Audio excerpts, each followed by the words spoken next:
ya estamos aquí, porque Dios así lo ha permitido.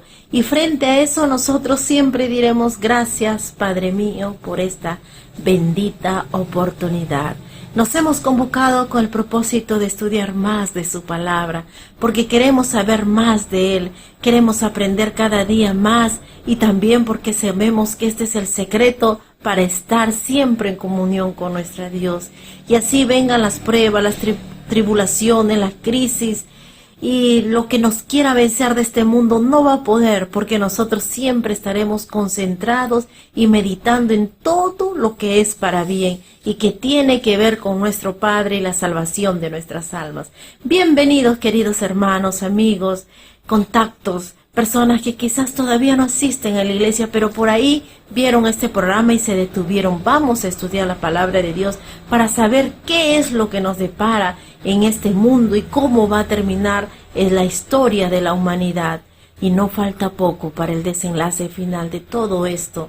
Vamos a continuar con el estudio para este sábado, la lección 5, sábado 30 de julio del año 2022. El título es El Atrio. Se ha preparado este estudio con mucho amor y gracias a todos ustedes por sus hermosos mensajes y deseos, sus oraciones. A las personas que se suscriben al canal, por favor háganlo para ayudarnos también a continuar adelante en este trabajo que tenemos. Si por ahí te gustó el programa y le das un like, también nos ayudará mucho. A todos gracias. Estamos muy gozosos de poder contar con cada uno de vosotros en este programa. Vamos a orar para despedirnos.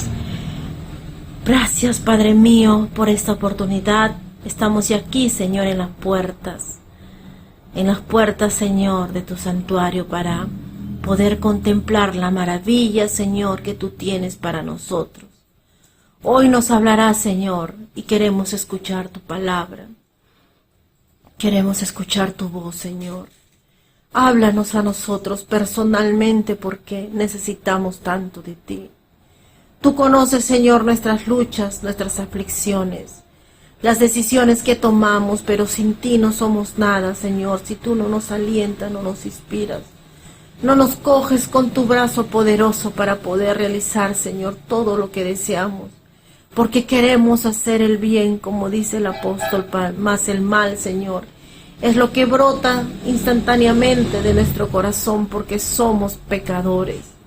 Mas sabemos, Señor, que si nos afianzamos a ti, a tu palabra, a la testificación, Señor, al estar involucrados en tu causa evangelizadora de una u otra manera, Señor, no nos va a arrebatar nadie de tu lado. Gracias, Señor. Bendice a todos tus pueblos, a tus hijos, Señor, desde la edad más tierna que van a escuchar este programa, hasta tu hijo de edad avanzada, tu hija, Señor, en donde estén. Tú conoces las circunstancias, Señor. Estés con nosotros en todo momento. Te lo pedimos en nombre de Cristo Jesús. Amén. Mis hermanos, bienvenidos sean todos al estudio bíblico. Bienvenidos todos a la escuela sabática. Mi nombre es José Rentería. Y juntos estudiaremos una lección más del libro titulado Ayuda desde el Santuario. La semana anterior estudiamos la orden de Dios a su pueblo, que era construir un santuario.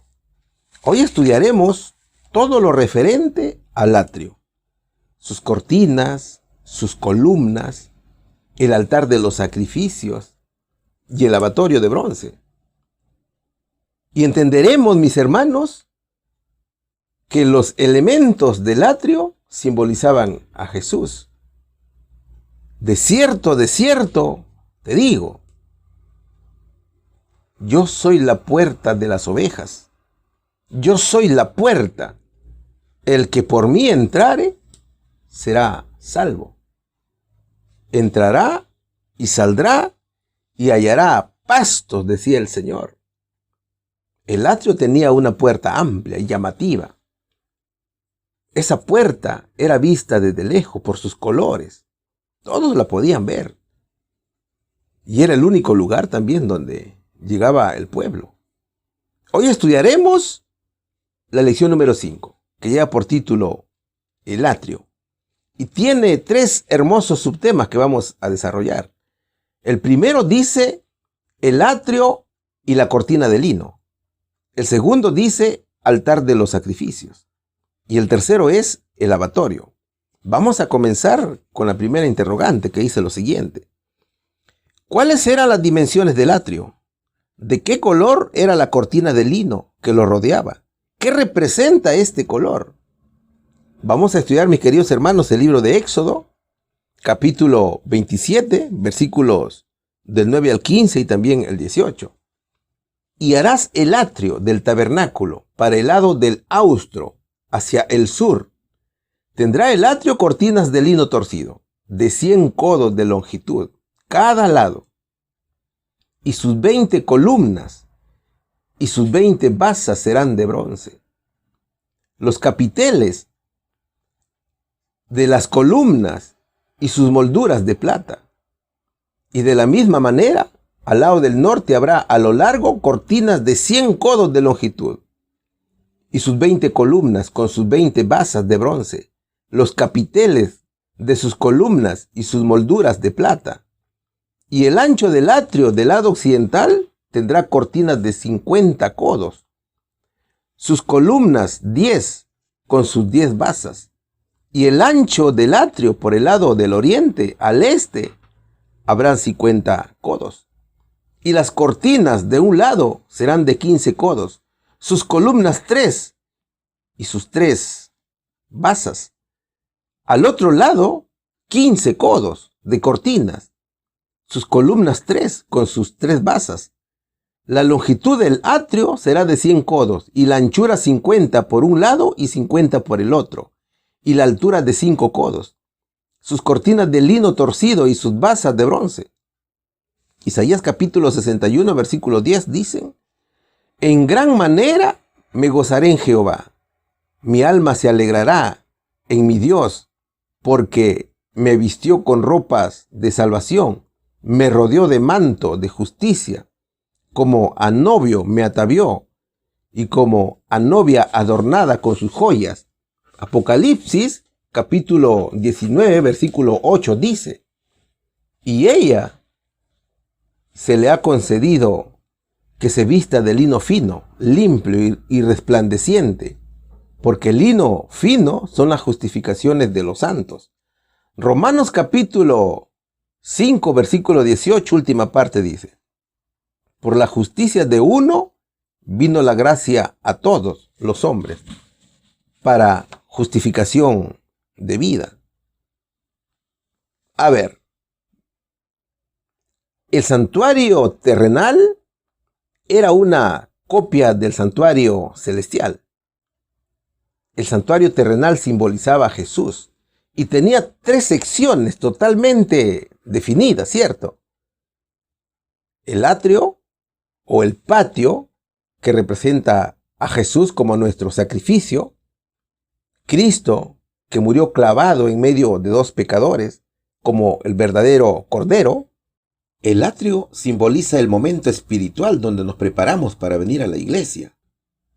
El lugar santo, que era la siguiente sección, y representaba que Jesús es nuestro intercesor y abogado. Cristo, después de 40 días de haber resucitado en el año 31, asciende al cielo para interceder por su pueblo hasta el año 1844. Este ministerio lo realiza en el santuario celestial y empieza su obra mediadora en el lugar santo. El lugar santo simboliza a la iglesia preparándose para llegar al cielo. Después encontramos el lugar santísimo, que representa que Cristo es nuestro juez. El lugar santísimo simboliza el cielo. En esta sección del santuario terrenal se hacía la obra del juicio, lo que se le conoce como el día de la expiación, como lo dice Levítico capítulo 16. Cristo entró a desempeñar esta obra de juicio investigador a partir del año 1844, o al final de las 2300 tardes y mañanas que están descritas en la profecía de Daniel, capítulo 8, versículo 14. Este periodo profético señalaba el momento indicado que iniciaría el juicio, y también lo explica Apocalipsis capítulo 14, versículo 7. La Biblia presenta a Cristo como juez, como lo dice Juan capítulo 5, versículo 22, y Santiago capítulo 4, versículo 11. Entonces, como vemos aquí, Cristo es nuestro abogado y juez. Y así lo describe también el libro de Primera de Juan capítulo 1 y Segunda de Corintios capítulo 5, versículo 10. Ahora, aparte de estas tres secciones del tabernáculo, del santuario, también había un campamento donde estaba el pueblo. O sea, este lugar es muy importante dentro del plan de salvación, porque representa la humanidad de Jesús. En este lugar fue donde el Señor se encarnó. Jesús se hizo humano para vivir con los pecadores y ser ejemplo de cómo guardar la ley de Dios y vencer el pecado. El campamento, además, representa al mundo. Es que el santuario como edificio no tenía sentido si no se encontraba el pueblo a su alrededor, ¿cierto? No te olvides que el propósito de Dios al construir el santuario era habitar con su pueblo. Entonces, como no se puede llegar al lugar santísimo sin pasar por el lugar santo, tampoco se puede llegar al cielo sin ser parte de la iglesia de Cristo. Todo lo que allí se realizaba representaba a Jesús. Ahora, el santuario debía estar dentro de un cerco. Las instrucciones que Dios dio a Moisés era que el santuario debía estar dentro de ese cerco. También se le conoce como cerco perimetral, que viene a ser básicamente un sistema de seguridad cerrado, que separa a un bien de un entorno inmediato. El atrio se encontraba dentro de ese cerco. El cerco tenía como fin, primero, impedir el ingreso no autorizado al santuario. Segundo, protegerlo de los animales. Y tercero, era la demarcación entre el mundo y la santa presencia de Dios.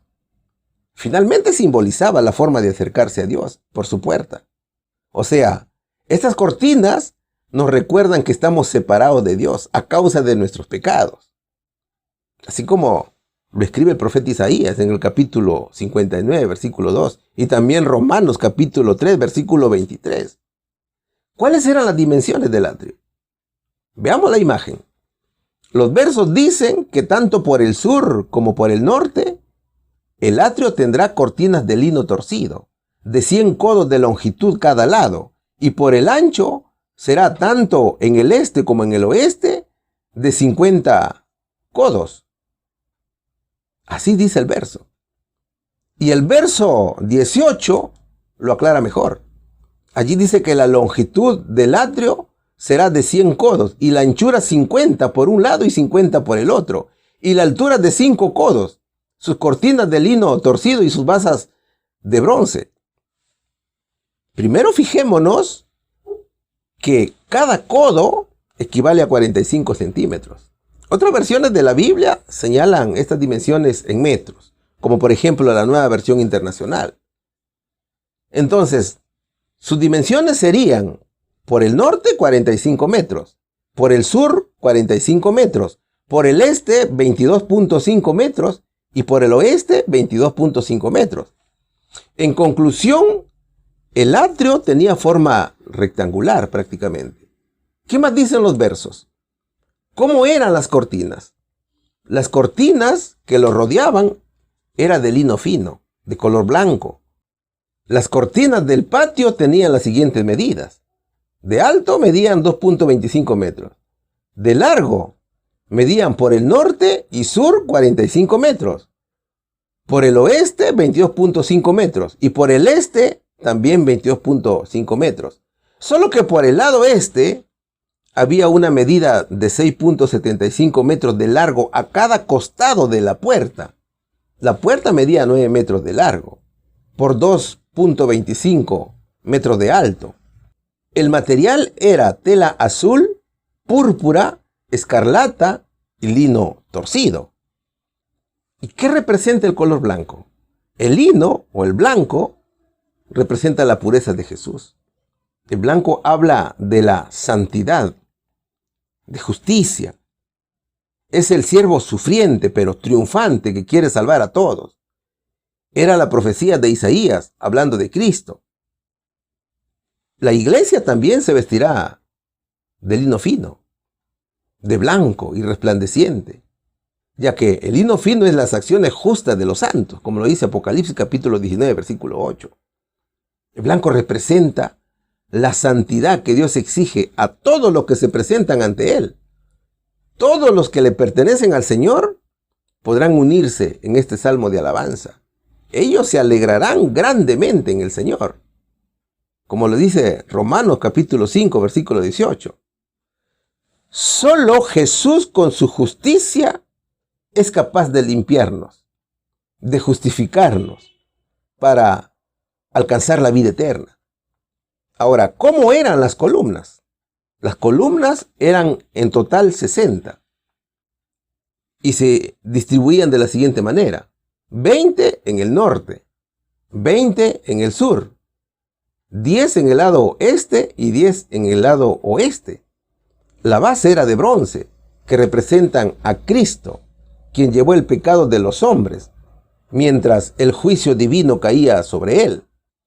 Y tenía también un empalme o una pieza en la parte superior, que era de plata. Además llevaba un gancho de plata para colgar el lino, como lo dice Éxodo capítulo 38, versículo 9 al 19. Eran de metal. Las columnas eran sostenidas en su lugar fijamente por medio de cuerdas, que se amarraban en la parte de arriba de la columna, y en la parte de abajo también se amarraban a las bases de bronce, que eran clavadas entre la tierra. Las basas o las bases eran los elementos que no permitían que las columnas se hundieran en la arena del desierto. Eran anchas, eran planas y eran fuertes. Sobre ellas se asentaban las columnas. Era como un fundamento, porque nadie puede poner otro fundamento que es el que está puesto, en el cual es Jesucristo. Dice 1 Corintios capítulo 3, versículo 11, ¿cierto? Entonces, sin Jesús nos hundimos en las arenas de este mundo. ¿Ve? Esas columnas eran sujetadas por cuerdas que se amarraban en las estacas de bronce. Nosotros debemos estar aferrados a Cristo, que es el fundamento de todos. Oremos a Dios para que nos sujete durante toda nuestra vida con cuerdas de su infinito amor. Pregunta número 2. ¿Qué nos dice la pregunta número 2? El subtítulo es el atrio y la cortina de lino. ¿Cuántas entradas tenía el atrio? ¿A quién representaba? Vamos a seguir estudiando el libro de Éxodo capítulo 27, versículo 16. Y a la puerta del atrio habrá un pabellón de 20 codos, de azul y púrpura y carmesí y lino torcido, de obra de bordador, sus columnas 4 con sus 4 basas. Juan capítulo 10, versículos 7 y 9 dice: Volvió pues Jesús a decirles: de cierto os digo, yo soy la puerta de las ovejas. Yo soy la puerta. El que por mí entrare será salvo, y entrará y saldrá y hallará pastos. Hemos visto lo referente al cerco del atrio. Ahora veremos cómo estaba diseñada y elaborada la puerta. ¿Cuántas entradas tenía el atrio? ¿Y cómo eran? Vamos a leer el libro de Éxodo capítulo 27, versículo 16, pero en la Nueva Versión Internacional de la Biblia, que dice: a la entrada del atrio habrá una cortina de 9 metros de largo, de púrpura, carmesí, escarlata y lino fino, recamada artísticamente, y además 4 postes y 4 bases. Veamos la imagen. La entrada es la puerta, ¿cierto? ¿Cómo era la puerta? La puerta tenía 4 postes con sus 4 bases de bronce. Tenía una hermosa cortina de 9 metros de tela, cuyos colores eran azul, púrpura, escarlata y lino fino. El atrio solo tenía una sola puerta. Solo por esa puerta se podía entrar al tabernáculo, a ofrecer a Dios un sacrificio de olor grato. Ahora, pregúntate, ¿a quién representa la puerta? A Cristo, ¿cierto? Para nosotros, únicamente a través de Cristo podemos tener acceso a la presencia de Dios. Y el mismo Señor Jesús lo dijo en Juan capítulo 10, versículo 7. Volvió pues Jesús a decirles: de cierto, os digo, yo soy la puerta de las ovejas. ¿Ves? ¿Cuánto medía el ancho de la puerta? Esa puerta medía 9 metros y permitía el acceso a todos los que desearan acercarse a Dios. ¿Sabes por qué era ancha? Porque Jesús quiere que todos sean salvos. Por lo tanto, no hay restricciones para venir a Él. Y Juan capítulo 10, versículo 9 le dice: yo soy la puerta, el que por mí entrare será salvo. Y entrará y saldrá y hallará pastos. Qué bonito, ¿verdad? Cristo es el único intercesor entre el hombre y Dios, no hay otro. Así que cuando te hablen de la intercesión de las imágenes, no lo creas, porque Cristo mismo lo dice. Él es la única puerta. No hay otro, mi querido hermano. La puerta, además de ser ancha, era muy llamativa, muy hermosa. La puerta se podía observar desde lejos, porque sus colores eran muy bonitos. Además de sus hermosos colores de las cortinas, también sus columnas eran hermosas. Las 4 columnas de la puerta representan a los 4 evangelios de Cristo.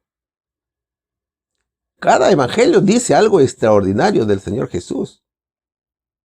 En el libro de Mateo, Cristo es el Rey. En Marcos, Cristo es el siervo.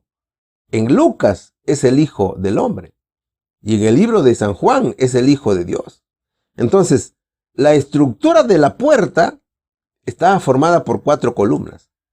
Es decir, los 4 evangelios que hay en el Nuevo Testamento, que son los que nos hablan de la vida de Cristo en este mundo. Y nos lo muestran como el único camino de salvación. Ahora, las cortinas del atrio eran de 4 colores, ¿cierto? Y también simbolizaban a Jesús. El color azul representa el origen celestial de Cristo, como lo dice Juan capítulo 3, versículo 13. Y la lealtad y obediencia a los 10 mandamientos de Dios, como lo dice Números capítulo 15, versículo 37 y 40. El color púrpura, que es el color de la realeza. Así está escrito en Jueces capítulo 8, versículo 26, y Esther capítulo 8, versículo 15. También lo encontramos en el libro de Daniel capítulo 5, versículo 7. Representa a Jesús como Rey de Reyes. El color carmesí o escarlata es símbolo del pecado, así lo dice Isaías capítulo 1, versículo 18. Pero este color representa el precio que pagó Jesús por el pecado, precisamente.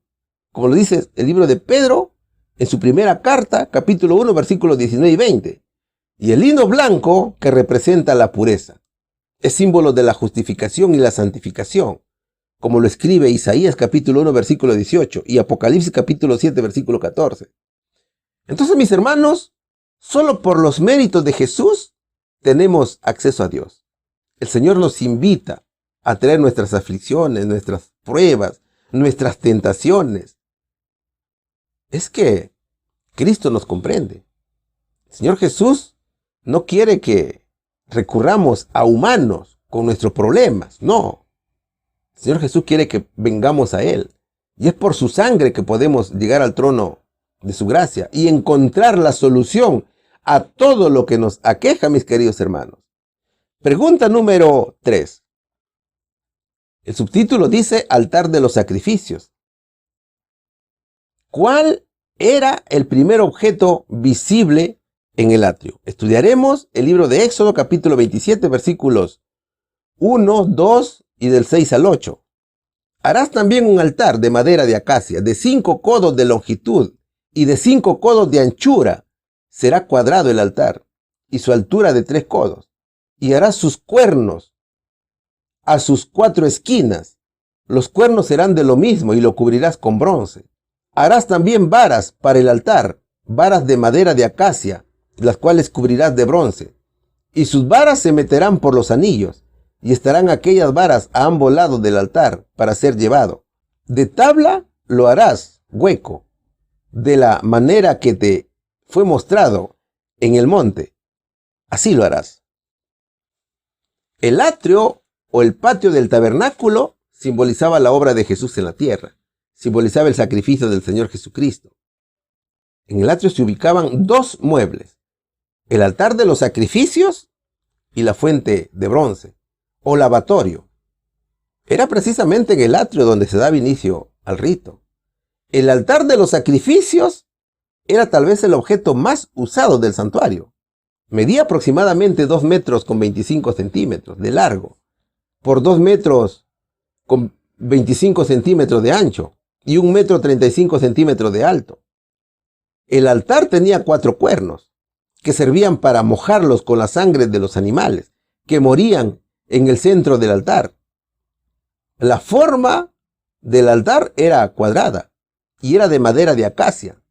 La madera de acacia es una representación de lo que es el ser humano.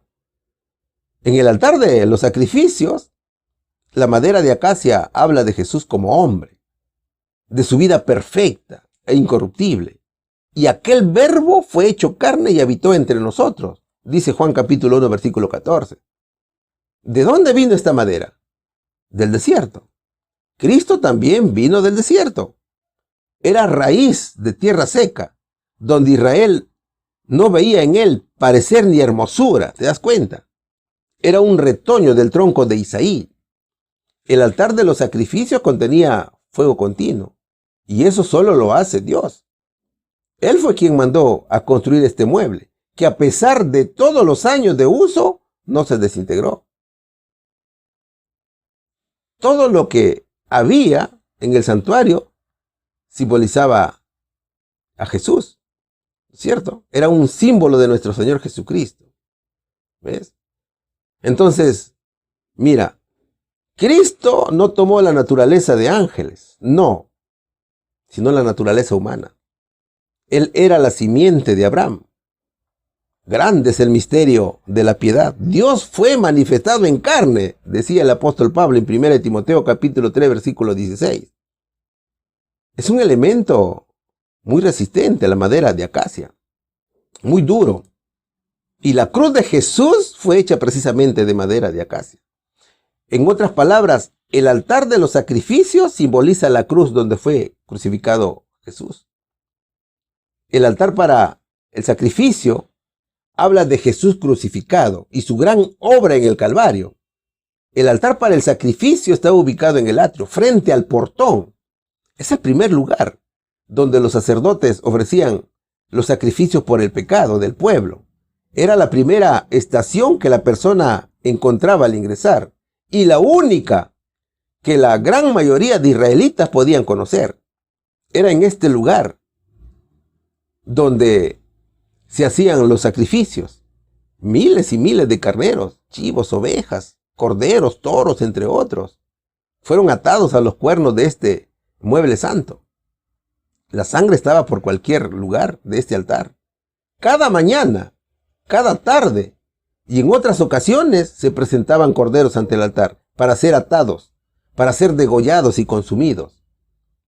Es por eso que Éxodo capítulo 29, versículo 42 dice: esto será holocausto continuo a la puerta del tabernáculo de reunión delante de Jehová.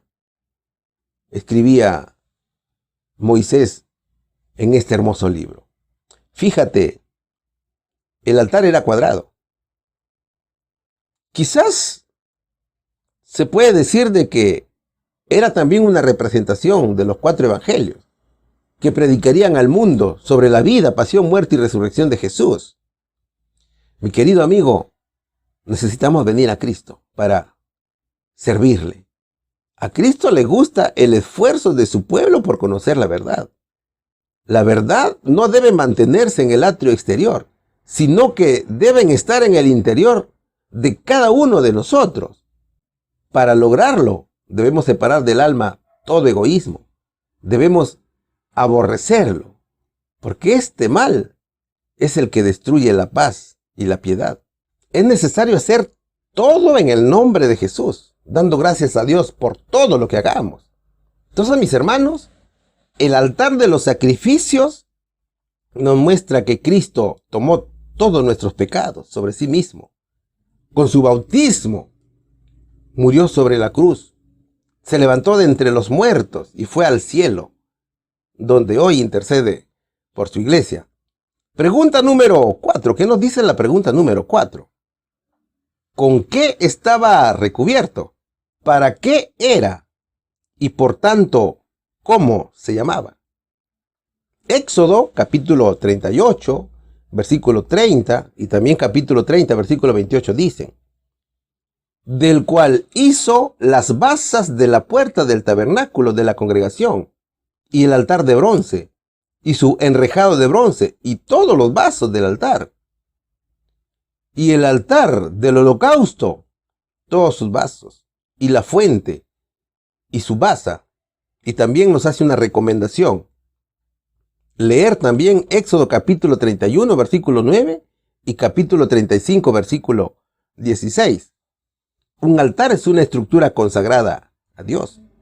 Allí se realizaban los sacrificios, ¿cierto? El altar de los sacrificios también era conocido como altar del holocausto o altar de bronce. Los versos presentan varios elementos. En la interrogante anterior comenzamos con la madera de acacia. Ya dijimos que todos los elementos representan a Cristo, ¿cierto? También los versos nos dicen que el altar tenía sus accesorios o sus elementos.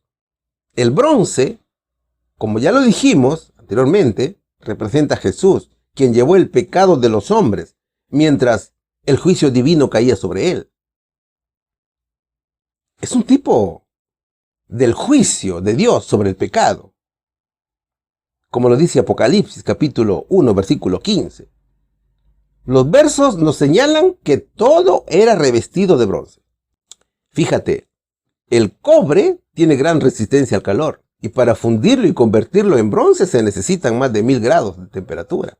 ¿Eso qué significa?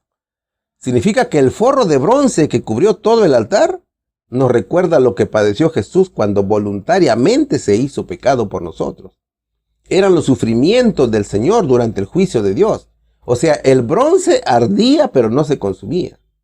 Claro, estos elementos solo eran símbolos de Jesús. La vara representaba el látigo, los espinos, y nada se compara con el fuego de la ira de Dios sobre Jesús, cuando llevó nuestros pecados en su cuerpo sobre el madero, cumpliéndose lo escrito en Levítico capítulo 6, versículo 9, que dice: el holocausto estará sobre el fuego encendido, sobre el altar, toda la noche hasta la mañana. El fuego del altar arderá en él, ¿ves? ¿Y qué otros elementos encontramos aquí? También encontramos el enrejado o la rejilla, los garfios, las paletas, los calderos, los cuernos, que también eran cubiertos con bronce, y los tazones. Así como lo ves en la imagen. Mira, en el enrejado de bronce se prendía el fuego. Es por eso que Levítico capítulo 9, versículo 24 dice: salió fuego de delante de Jehová y consumió el holocausto. O sea, el tema es que aquí encontramos la sustitución, el perdón y la expiación, ¿cierto? La rejilla llegaba hasta la mitad del altar, como lo escribe Éxodo capítulo 27, versículo 5. No es que estaba a ras de la tierra, no es así. La rejilla del altar del atrio es símbolo del juicio sobre el pecado también. Y ahí habían 4 anillos que estaban unidos a la rejilla. Cuando observas un anillo ves que no tiene fin, ¿cierto?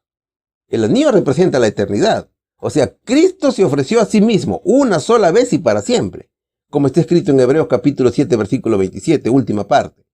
Y somos santificados por la ofrenda del cuerpo del Señor Jesús.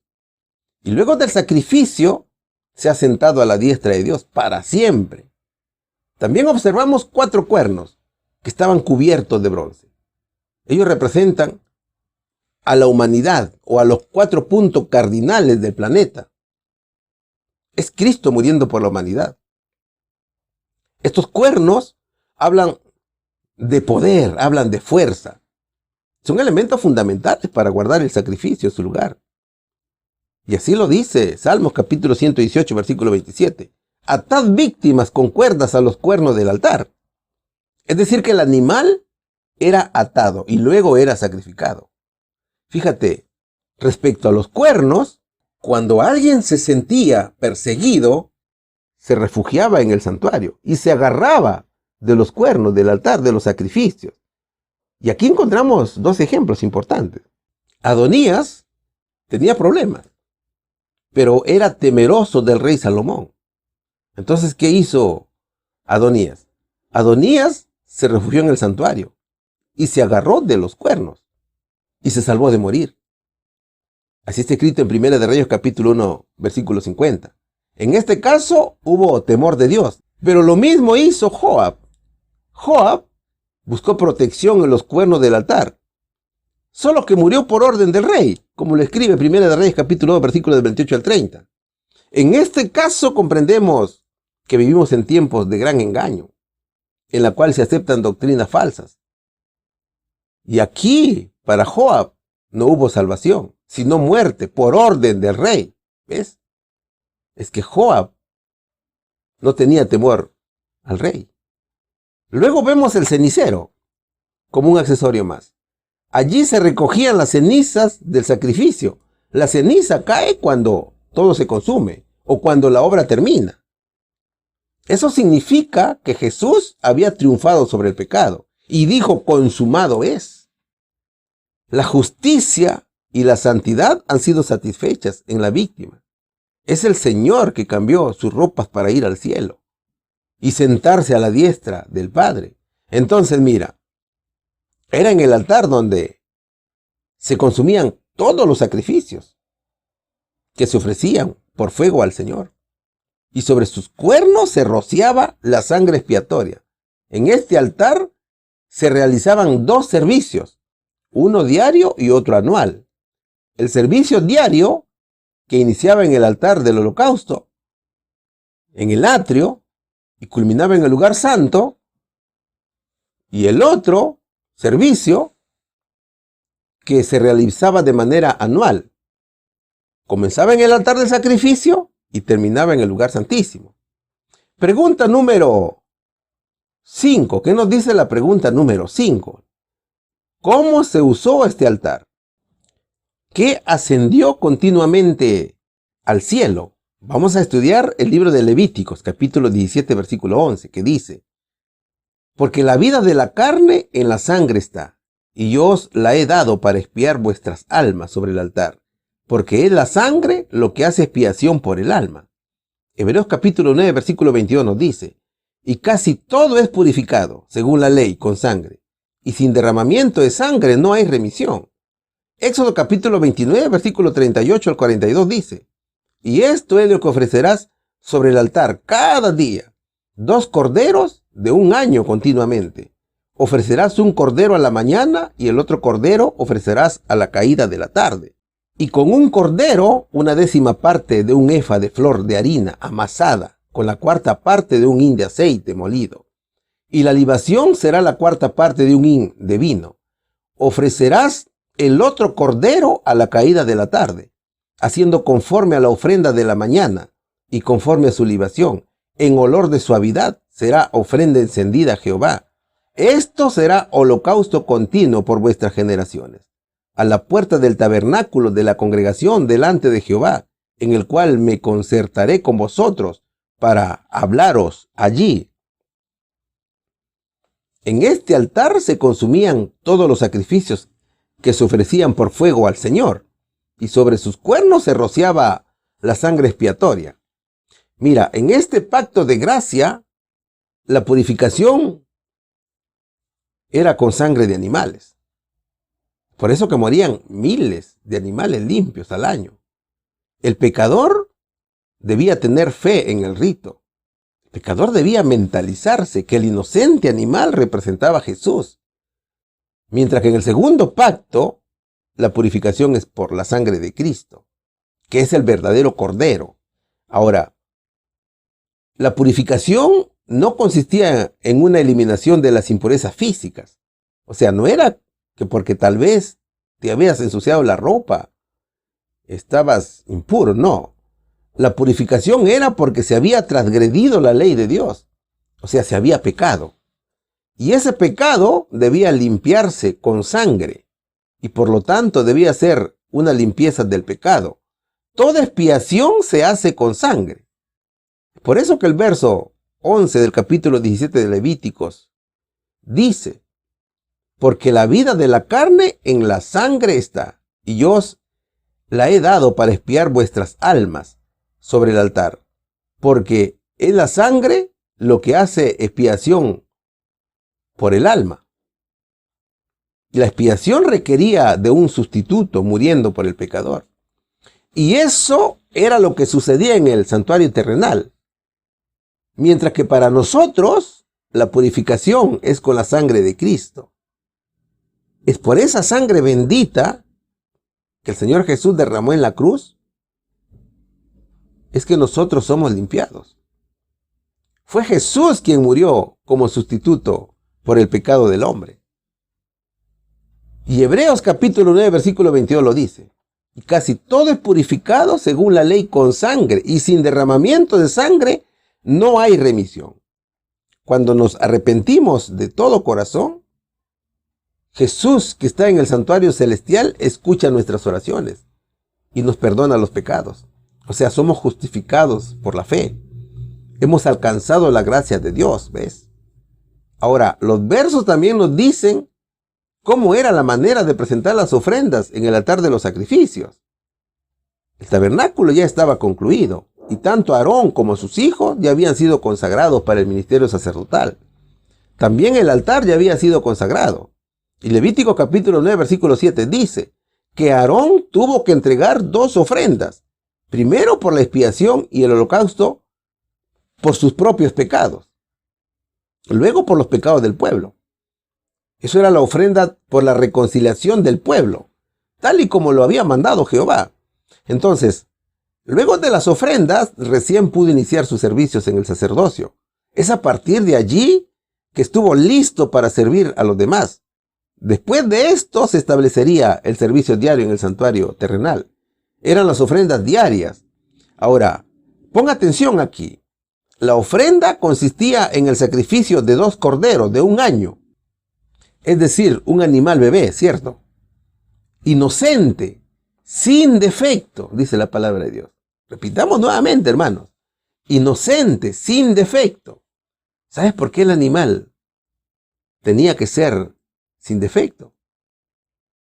Y de 1 año. Porque Jesús, como verdadera ofrenda, no tendría ningún tipo de inclinaciones, ni tendencias al pecado. ¿Te das cuenta? Los sacerdotes debían examinar rigurosamente todos los animales que traían como sacrificio. Y también debían rechazar los animales defectuosos.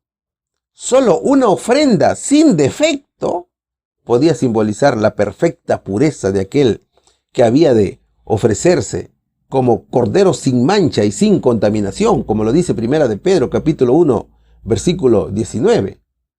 El sacrificio de 2 inocentes corderos representaban a Cristo, y el horario de la ofrenda era en la mañana y a la caída de la tarde, o sea, en ocasión del culto matutino y del culto vespertino, es decir, a la puesta del sol y a la salida del sol.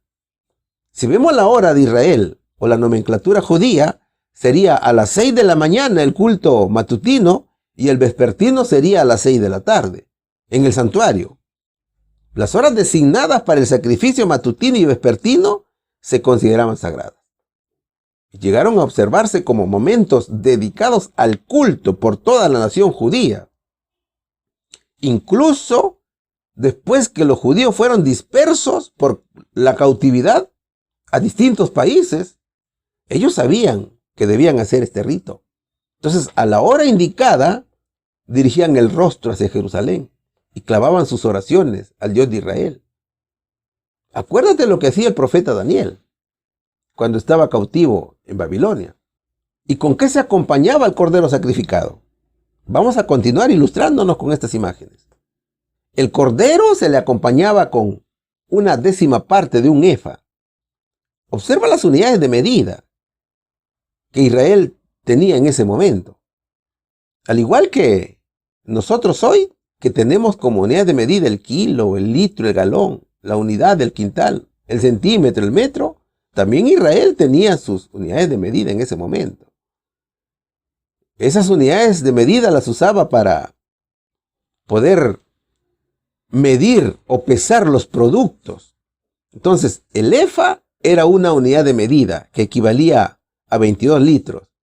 Y cuando el verso habla de la décima parte de un efa, significa que estamos hablando de 2.2 litros de flor de harina, o un gomer, como se le llama en Éxodo capítulo 16, versículo 36, que convertidos en kilos sería 1 kilo 700 gramos, casi 2 kilos. Y se usaban varios cereales para estas ofrendas. También se ofrecía la cuarta parte de un hin de aceite molido. En la medida actual sería 900 mililitros, casi 1 litro. El aceite era de olivo. ¿Qué más dice el verso? Y la libación será la cuarta parte de un hin de vino. La libación era el vino dado a Dios como sacrificio derramado delante de su presencia, como una demostración de despojarse completamente de uno mismo para Dios. ¿Y qué debemos hacer nosotros? Nosotros debemos presentar también nuestras ofrendas. Las ofrendas diarias significan una comunión continua con el Señor. Entonces, ¿cuáles eran los productos para las ofrendas que se hacía allí? Primero, un cordero, 900 mililitros de aceite de olivo y también 1 litro de vino, aproximadamente. Estas ofrendas quemadas, completamente consumidas por el fuego, agradaban a Dios y eran olor grato para el Señor. Dios es honrado y glorificado a través de nuestra completa redención hacia Él. Este holocausto continuo sería por todas las generaciones de Israel. Fíjate, mientras de mañana y de tarde los sacerdotes entraban en el lugar santo a la hora del incienso, el sacrificio diario estaba listo para ser ofrecido sobre el altar de afuera, en el atrio. Esta era una hora de gran importancia para los adoradores que se congregaban ante el tabernáculo. Había mucha reverencia, mucha puntualidad, mucho respeto en el santuario. Y antes de allegarse a la presencia de Dios por medio del ministerio del sacerdote, se tenía que hacer un examen de conciencia, un examen riguroso de nuestros corazones y luego confesar los pecados. Ellos se unían en oración silenciosa, con los rostros vueltos hacia el lugar santo. De esa manera sus plegarias subían con la nube del incienso, mientras por fe aceptaban los méritos del Salvador prometido, al que simbolizaba el sacrificio expiatorio. ¿Ejemplo para nosotros? Sí, mis hermanos, un gran ejemplo. El templo de Dios exige respeto. Entonces, mira, estas ofrendas se realizaban en la puerta del tabernáculo de la congregación. Era el servicio sacerdotal que se llevaba a cabo en la primera sección del tabernáculo. O sea, el atrio que representa la obra y el servicio que hizo Cristo al ascender al cielo. La obra del sacerdote en el servicio diario consistía en presentar ante Dios la sangre del holocausto, como también el incienso que subía con las oraciones de Israel. De esa manera, mis hermanos, Cristo ofrece su sangre ante el Padre en beneficio de los pecadores. Y así es como se presenta ante Él. Además, junto con el precioso perfume de su propia justicia, van las oraciones de los creyentes arrepentidos. Tal era la obra desempeñada en el primer departamento del santuario en el cielo. Todo representaba a Cristo. El sistema de sacrificios en el santuario era la ilustración perfecta con la que Dios ilustró a su pueblo sobre el plan de salvación del hombre. Pregunta número 6. ¿Qué nos dice la pregunta número 6? El subtítulo dice el lavatorio. ¿Cuál fue el segundo objeto en el atrio del tabernáculo? ¿De quién exige el Señor la purificación, además del sacerdote y los ministros? Vamos a estudiar el libro de Éxodo, que es objeto de estudio en esta lección. Capítulo 30, versículos 18 y 19. Harás también una fuente de bronce con su basa de bronce para lavar, y la has de poner entre el tabernáculo de la congregación y el altar. y pondrás en ella agua, y de ella se lavarán Aarón y sus hijos, sus manos y sus pies. Santiago capítulo 4 versículo 8 dice: acercaos a Dios, y Él se acercará a vosotros. Pecadores, limpiad vuestras manos, y vosotros, de doble ánimo, purificad vuestros corazones. Además del altar, también había un segundo objeto, que era el lavatorio de bronce. En este objeto, los sacerdotes se lavaban las manos antes de mediar entre el pueblo y Dios. El lavatorio es conocido también como fuente de bronce, como lavamanos, como lavacro también. El agua de esta fuente es purificadora y es también un símbolo de la sangre inocente y sin pecado del Señor Jesús, como lo dice 1 de Pedro capítulo 2 versículo 22. La fuente de bronce no tenía dimensiones específicas. Era un depósito con agua que servía para los lavados ceremoniales, situado entre el altar del bronce y la tienda de reunión.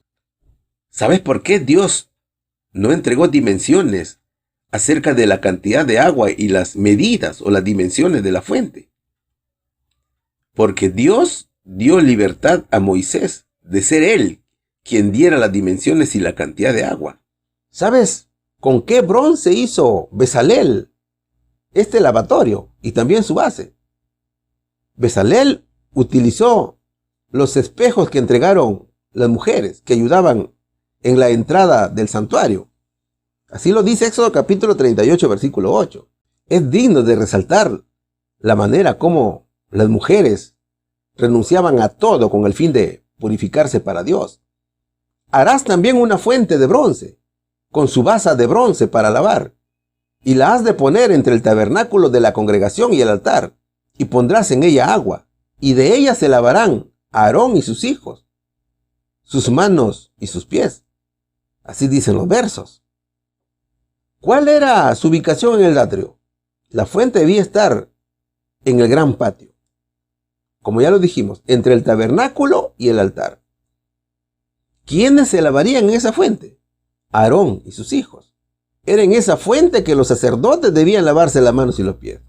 Cada vez que entraban en el departamento santo o cuando se acercaban al altar para ofrecer un holocausto al Señor. ¿Te das cuenta?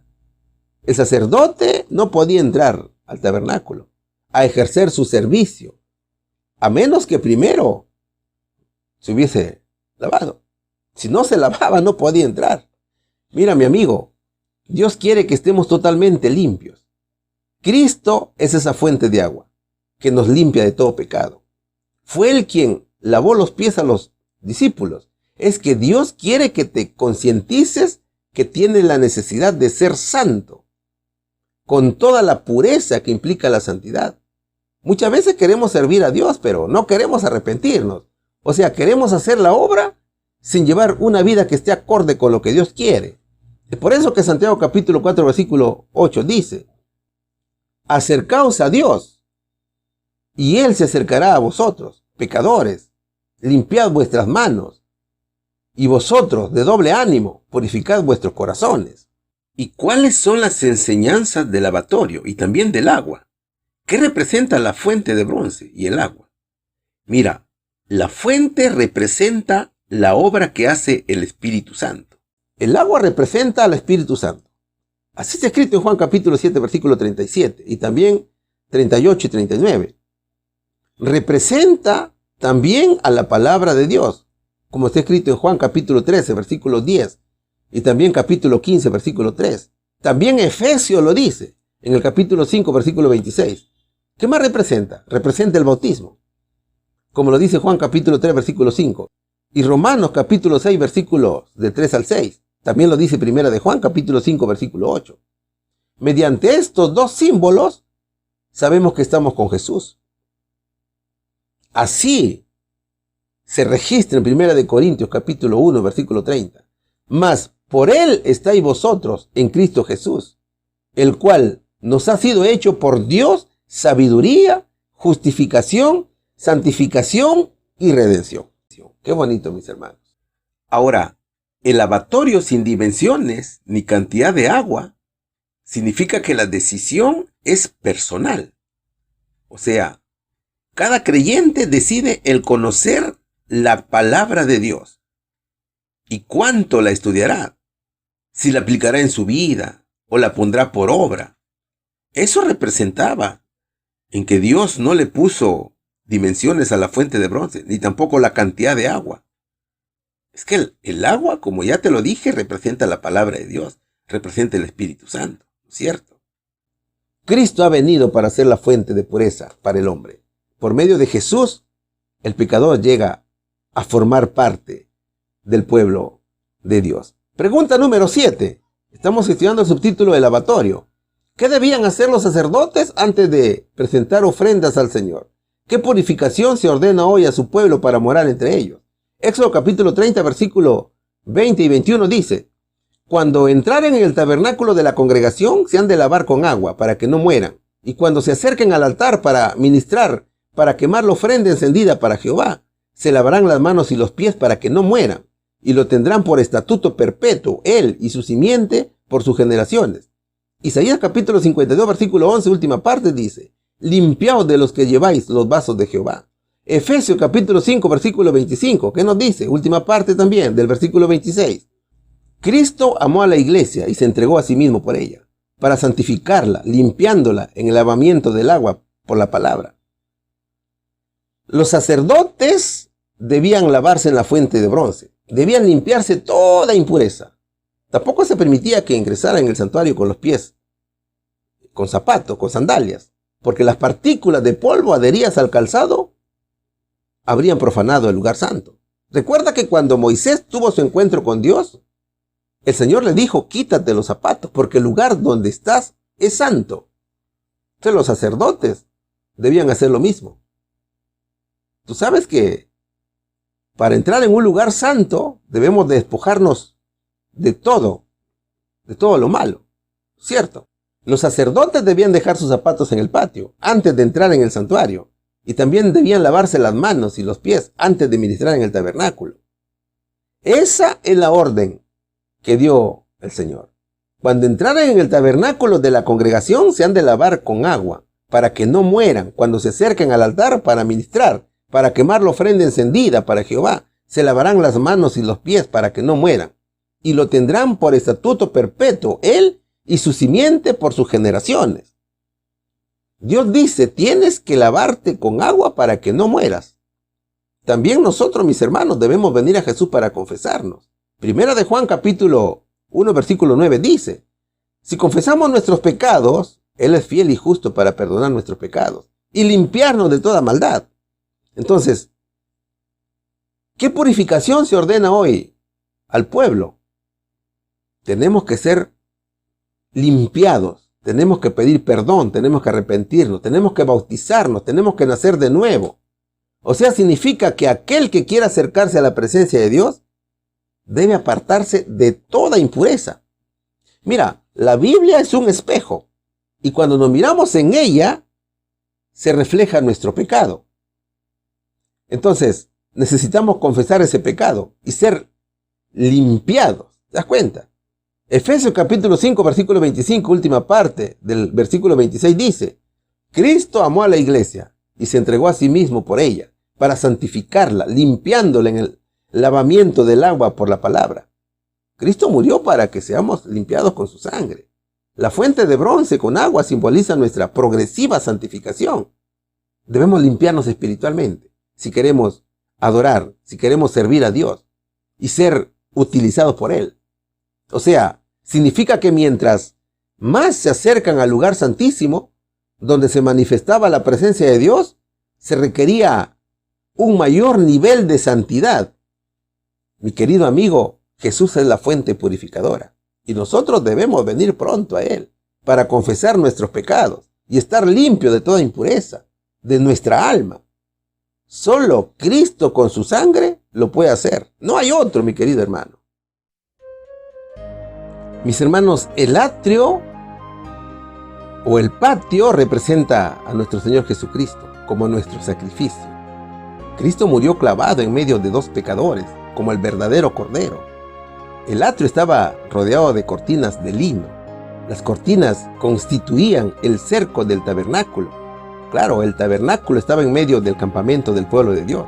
El campamento representa la humanidad de Cristo, lugar donde el Señor se hizo carne. El atrio era de 45 metros de largo por 22,5 de ancho y simbolizaba la forma de acercarse a Dios por su puerta. Cristo es la puerta. Las cortinas nos recuerdan que estamos separados de Dios a causa de nuestros pecados. El lino fino representa la pureza de Jesús. El blanco habla de la santidad, de justicia. Cristo es el siervo sufriente, pero triunfante, que quiere salvar a todos. También su iglesia se vestirá de lino fino, blanco y resplandeciente. Mi hermano querido, solo Dios con su justicia es capaz de limpiarnos y justificarnos para alcanzar la vida eterna.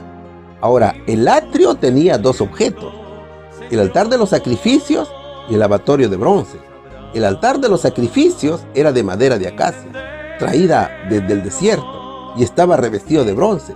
La madera de acacia es una representación de lo que es el ser humano. Fue traída, como ya te lo dije, desde el desierto.